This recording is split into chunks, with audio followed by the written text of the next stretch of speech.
കണ്ടോ, joint അടിച്ചാണത്. സബ്മർസിബിൾ മോട്ടറിൻ്റെ 3 core കണ്ടത്. എന്താ 1 2 3 ഇങ്ങനെ ജോയിൻ്റ് അടിച്ച് വെച്ചിട്ടുണ്ട്. ഡയറക്റ്റ് ഇൻസുലേഷൻ ഒന്നും ചുറ്റാതെ ഇതിൻ്റെ മേലെ റബ്ബർ കോമ്പൗണ്ട് ചുറ്റിയിട്ട് അതിൻ്റെ മേലെ ഇൻസുലേഷൻ വെച്ച്. എന്താ പണിയില്ലേ, എന്താ അവസ്ഥ. കണ്ടോ, ജോയിൻ്റ് അടിച്ചാണത്. സബ്മർസിബിൾ മോട്ടറിൻ്റെ 3 കോർ കണ്ടത്. എന്താ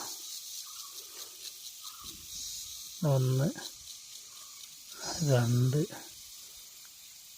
3 ഇങ്ങനെ ജോയിൻ്റ് അടിച്ച് വെച്ചിട്ടുണ്ട്. ഡയറക്റ്റ് ഇൻസുലേഷൻ ഒന്നും ചുറ്റാതെ ഇതിൻ്റെ മേലെ റബ്ബർ കോമ്പൗണ്ട് ചുറ്റിയിട്ട് അതിൻ്റെ മേലെ ഇൻസുലേഷൻ വെച്ച്. എന്താ പണിയില്ലേ.